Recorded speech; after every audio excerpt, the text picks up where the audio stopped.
5ই August নিঃসন্দেহে আমাদের সবার জন্য বহুল কাঙ্ক্ষিত একটা দিন।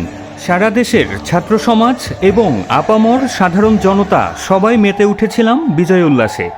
ঠিক অমন সময়ে একটা সুযোগ সন্ধানী এবং উচ্ছৃঙ্খল গোষ্ঠী লিপ্ত হয়েছিল হামলা, ভাঙচুর আর লুটপাটে। পর্যটন নগরী কক্সবাজারেও বেশ কয়েকটা হোটেল এবং রিসোর্টে এদিন এরকম অনাকাঙ্ক্ষিত ঘটনা ঘটতে দেখা গিয়েছে। কক্সবাজারে সুগন্ধা বিচের কাছে অবস্থিত গ্রিন নেচার রিসোর্টে কয়েকদিন আগেই ঘুরে এসেছি। এখানে থাকার অভিজ্ঞতা নিয়ে একটা কন্টেন্টও চ্যানেলে আপলোড করেছিলাম। গত 5ই আগস্ট সন্ধ্যার দিকে কক্সবাজারে যে কয়টা হোটেল বা রিসোর্ট হামলা এবং লুটপাটের শিকার হয়, তার মধ্যে সবচেয়ে বেশি ক্ষতিগ্রস্ত হয়েছে এই 4 তারকা মানের হোটেলটি। কী ঘটেছিল সেদিন রাতে বিস্তারিত জানার চেষ্টা করেছিলাম একজন প্রত্যক্ষদর্শী হোটেল স্টাফের কাছ থেকে। আসসালামু আলাইকুম, আমি Cox's Bazar green nature resort and সুইটসের একজন নতুন স্টাফ। আমি ওখানে এই আগস্ট মাসের 1 তারিখে ওখানে জয়েন হই। তো 1 তারিখ থেকে আমি 5 তারিখ পর্যন্ত ওখানে ডিউটি করি। তো এই যে কাহিনীটা সেটা 5 তারিখে রাতের কাহিনী আর কি। তো 5 তারিখে আমরা আমাদের সবাই ডিউটি করছিলাম। ডিউটির এক পর্যায়ে দুপুরের দিকে 1টার দিকে আমরা শুনতে পাই আমাদের দেশের সরকার শেখ হাসিনা নাকি দেশ ছেড়ে পালিয়েছে। তো তারপরে আমরা যে যার মতো কাজে চলে যাই। তো কাজের এক পর্যায়ে আমরা শুনতে পাই আমাদের আশেপাশে যে হোটেলগুলো আছে সেখানে নাকি ভাঙচুর হচ্ছে। 5টা পর্যন্ত আমরা ডিউটি করি। তো 5টার মধ্যে ইনশাল্লাহ কোনো সমস্যা হয়নি। তো 5টার পরে আমরা আমাদের শিফট শেষ হয়ে যায় ডিউটি। তো আমরা চলে যাই আমাদের স্টাফ কোয়ার্টারে। তো স্টাফ কোয়ার্টারে যাওয়ার পথে আমাদের স্টাফ কোয়ার্টার ডলফিন মোড় থেকে একটু সামনে কলাতলি। তো ওখানে গিয়ে আমরা দেখতে পাই মিটিং হচ্ছে। তো আমরা ওখানে কিছুক্ষণ মিছিলে অংশগ্রহণ করি। তারপরে আমরা চলে যাই আমাদের স্টাফ কোয়ার্টারে। স্টাফ কোয়ার্টারে গিয়ে ওখানে আমরা ফ্রেশ হয়ে কিছুক্ষণ রেস্ট নিয়ে আমরা বের হই যে আশেপাশে হোটেলগুলো নাকি ভাঙচুর হয়েছে সেগুলো দেখার জন্য। তো আমরা ওদিকে দেখে আমরা 8টার দিকে আমরা চলে যাই আমাদের রিসোর্টে। তো ওখানে গিয়ে আমরা রাতের ডিনার করি। ডিনার করে আমরা বের হয়ে কিছু দূর সামনে যাওয়ার পরে আমাদের আরেকজন স্টাফ এসে আমাদেরকে বলল যে আমাদের হোটেলে আক্রমণ হয়েছে। তো আমরা 3জন ছিলাম। আমরা 3জন দৌড় দিয়ে চলে গেলাম আমাদের হোটেলে। তো ওখানে গিয়ে আমরা দেখতে পাই যে আমাদের লবির একটা গেট ওরা আমাদের গ্লাসের গেটটা ভেঙে ফেলে। তো আরও টুকটাক আশেপাশের অনেক কিছু ভেঙে ফেলে, গাছগুলো ভেঙে ফেলে, আমাদের সামনের অনেক কিছু ব্যানার ট্যানার ভেঙে ফেলে। তো ওনাদেরকে কোনোভাবেই শান্ত করা যাচ্ছিল না। তো আমাদের ছাড়রা অনেক অনুরোধ করার পরে ওনারা এক পর্যায়ে একটা মীমাংসার মধ্যে আসে যে একটা চাঁদা দিতে হবে। তো অ্যামাউন্টটা ছিল অনেক বেশি। তো তারপরেও ছাড়রা যথাসম্ভব যতটুকু আমাদের ক্যাশে টাকা ছিল তা থেকে কিছু তাদেরকে দেয় এবং তারা চলে যায়। তো এরপরে আমরা সবাই ওখানে যে যার মতো দেখছিলাম ক্ষয়ক্ষতি এবং সব কিছু দেখাশোনা করছিলাম যে কোথায় কি হয়েছে। এক পর্যায়ে আমি আমার ফোনটা আমাদের হাউসকিপিং যে এরিয়া সেখানে আমি চার্জে দিয়ে আসি। তো চার্জে দিয়ে এসে আমি সামনে আসি। এরপরে দেখি যে 30-40 জন, তারও বেশি হবে মানুষ, মোটরসাইকেল কেউ দৌড়ে আমাদের রিসোর্টের মধ্যে ঢুকে গিয়ে এক পর্যায়ে ওনাদের হাতে বিভিন্ন রকমের অস্ত্র ছিল, ধারালো অস্ত্র। তো ওনারা অনেক ক্ষিপ্ত একটা নিয়ে আসে যে অনেক দিনের একটা রাগ এরকম। তবে তারপরে ওনারা আক্রমণ করার চেষ্টা করে। তো আমাদের স্যাররা ওনাদেরকে অনেক অনুরোধ করে। তো ওনারা প্রথমে আক্রমণ করে না, প্রথমে তারা একটা ডিমান্ড করে। তো ওনারা যে ডিমান্ডটা করছিল তো অত ক্যাশ আমাদের হোটেলে ছিল না।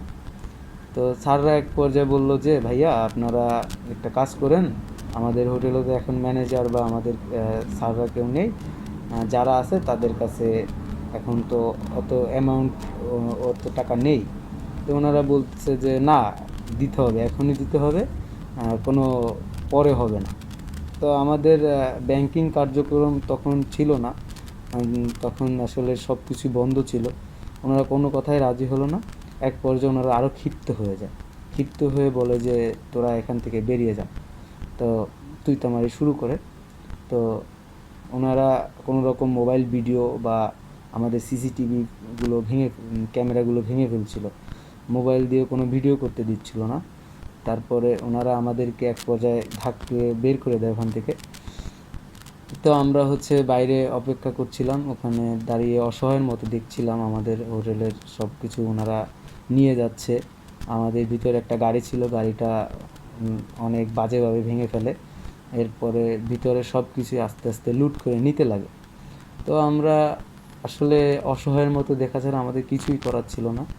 ওখানে গেলে আমাদেরও হয়তো আজকে এখানে কথা বলতে পারতাম না, হয়তো এরকম একটা অবস্থা করে ফেলতো ওনারা। যাই হোক, আল্লাহ রক্ষা করছে, এটাই অনেক। এতে আল্লাহর প্রতি অনেক শুক্রিয়া যে আল্লাহ আমাকে এখনও সুস্থ রেখেছেন এই জন্য।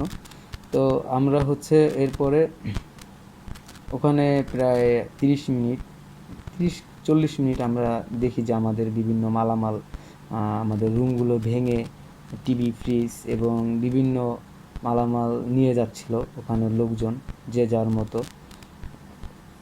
তারপরে এক পর্যায়ে সেনাবাহিনী আসে, সেনাবাহিনী আসার পরে আমরা সেনাবাহিনীর সাথে আমরাও ভিতরে ঢুকি। তো সেনাবাহিনী কিছু লোককে তাড়া করে, তাড়া করার পরে ওনারা কিছু মালামাল রাস্তাঘাটে যেখানে সেখানে ফেলে রেখে চলে যায়। আমরা সেগুলো গুছিয়ে আমরা আবার নিয়ে আসছিলাম রিসোর্টের দিকে। তো একটা পর্যায়ে গিয়ে আমরা ভিতরে যখন মালামাল ঢুকাচ্ছিলাম, তো সেনাবাহিনী কিছু লোক ওখান থেকে ধরে নিয়ে চলে যায়। আমরা ওখানে ভিতরে মালামাল দেখছিলাম কোথায় কি ক্ষয়ক্ষতি হয়েছে। তো তো ওনারা সেনাবাহিনী যাওয়ার পর পরে আবার একত্রিত হয়েছে ওইখানে সামনে।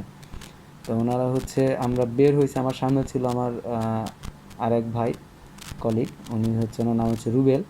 তো উনি যখন বের হয়েছে, উনি বের হওয়ার পরেই বললো, ওনারা কি বলছে আমি শুনতে পাই না শিওর, বলে যে হলুদ গেঞ্জি, হলুদ গেঞ্জি, এটা বলেই ওনার পরে আক্রমণ করে, যে প্রায় 40 থেকে 50 জন মানুষ। তো একটা পর্যায়ে আমি এই কাহিনী দেখে আমি পিছনে একটা দেওয়াল টপকে ওখান থেকে একটা বাড়িতে 5 মিনিটের জন্য আশ্রয় নিই। তারপরে আমি ওখান থেকে পিছন দিয়ে আমি চলে যাই আমাদের স্টাফ কোয়ার্টারে। তো রাত 11টার দিকে আমি রুবেল ভাইকে ফোন দিচ্ছিলাম, রুবেল ভাইয়ের আসলে নাম্বারটা বন্ধ ছিল, আমরা কোনো খোঁজ খবর পাচ্ছিলাম না। কেউ বলতেছিল যে নিজে বাঁচো, তারপরে তার খোঁজ খবর নাও। তারপরেও একজন বলল যে রুবেলের সাথে আমার কথা হয়েছে। তো রুবেল ভাই একটা হোটেলের পিছনে, উনি ওখানে মাথা ফাটা অবস্থায়, খুব বিভৎস অবস্থায় ওখানে দাঁড়িয়েছিল। তো এটা আমাদের স্যার শুনে, স্যার অনেক রিস্ক নিয়ে, তাশরিফ স্যার, তো উনি অনেক রিস্ক নিয়ে উনি ওনাকে নিয়ে আসে, ওনাকে নিয়ে সদর হাসপাতালে ওনাকে চিকিৎসা করায়, চিকিৎসা করার পরে ওনাকে নিয়ে যায় আমাদের স্টাফ কোয়ার্টারে। তো আমরা রাতে অনেক আতঙ্কে ছিলাম যে হয়তো আমাদের উপর আক্রমণ করতে পারে। তো আমরা রাতে ঘুমাইনি, আমরা রাতে ছাদে মানে ছিলাম যে যদি কখনো আক্রমণ হয় তো আমরা ছাদ থেকে ওই পিছন দিয়ে পালিয়ে যাব। তো সকাল হলে আমরা হোটেল থেকে একটা ফোন পাই, স্যাররা ফোন দেয়, যে বলে যে আপনারা সবাই আসেন, আমাদের অনেক মালামাল আশেপাশে পাওয়া গেছে, এগুলা উদ্ধার করতে হবে। একটা পর্যায়ে আমরা সবাই যাই, আমরা গিয়ে সব মালামালগুলো উদ্ধার করি। আমরা 4 ভাগের 1 ভাগ মালামাল উদ্ধার করতে পারি, তারও কম। বলতে পারেন যে 80% মালামাল নিয়ে গেছে, আমরা 20% মালামাল উদ্ধার করি। তারপরে আমরা ওখানে কিছুক্ষণ কাজ করি, কাজ করে একটা পর্যায়ে আমার বাসা থেকে এই বিষয়টা জানার পরে আমাকে ওখান থেকে আর কি চলে যেতে বলে, বাড়ি চলে আসতে বলে। তারপরে আমি 1টার দিকে আমি রুবেল ভাই, ওনাকে নিয়ে আমি চিটাগাংয়ের উদ্দেশ্যে রওনা দিই। তো ওখান থেকে রুবেল ভাইকে রাস্তায় এক জায়গায় নামিয়ে দেই, উনি ওখান থেকে বাড়িতে চলে যায়, তারপরে আমিও চলে আসি বাড়িতে।